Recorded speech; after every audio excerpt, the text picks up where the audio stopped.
Hello everyone out there, Night Guy here. Wanted to do a quick review on a nice piece that I got in. I'm still in a nice little dagger mood, so I've been picking up some neat little daggers where I could find them. This one isn't as cool as the which one was it? That was I believe Honshu. Yes, it was the Honshu Quillen dagger. This one isn't as cool as that one. Go ahead and check out that video. It's actually this dagger right here. Let me show you the box here.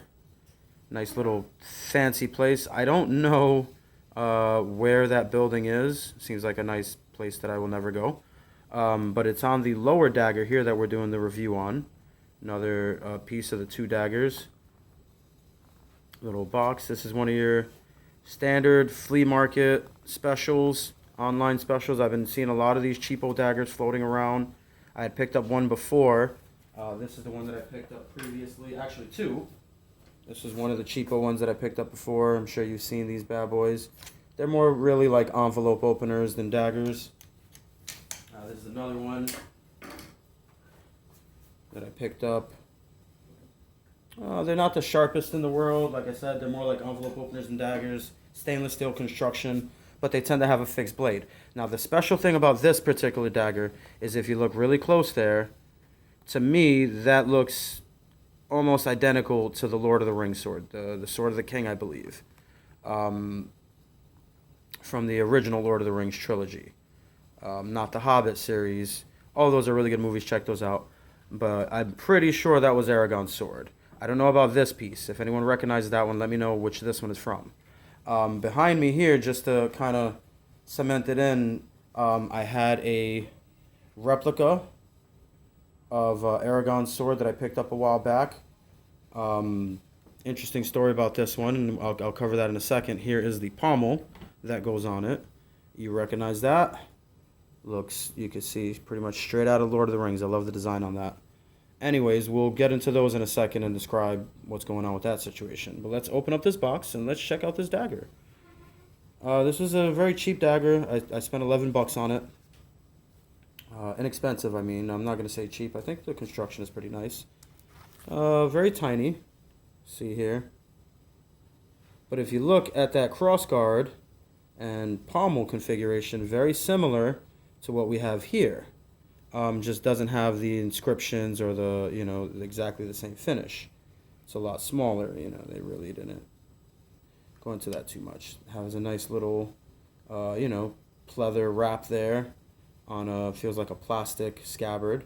Let's pull that bad boy out. This one is another piece brought to you by Defender Xtreme. You can see there, trademarked. Nice little tip there, not really sharpened, kind of blunted almost. I'm guessing more for safety. Definitely dulled. It's kind of edged. You could kind of see, it has a little edge that it does take on. But it's very, very dull. I can run my hands on it and nothing. No scratches or marks. So like I said, this is really more of an envelope opener than a dagger. But I'm not really upset. I like it.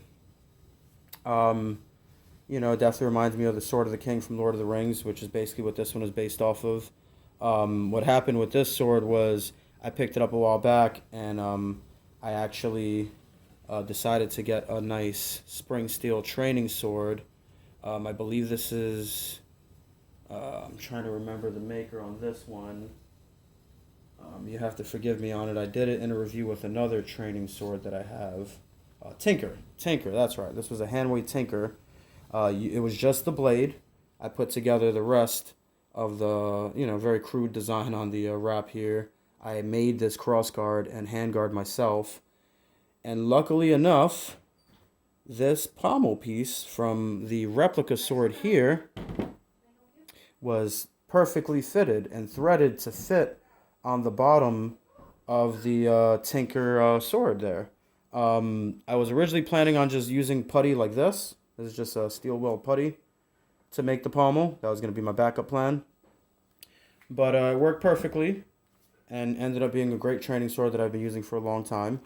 And now I finally have a little dagger to match it. Let me know what you guys think. Night Guy here. Hit that like button if you enjoy this dagger review. I got more coming. Been in a dagger mood. All right, let me close that back up and show you that nice little fancy box that comes with this one. They don't all come with that. I can promise you that. Can't say I regret it. For $11, you really can't go wrong, all right? Thanks for watching, guys.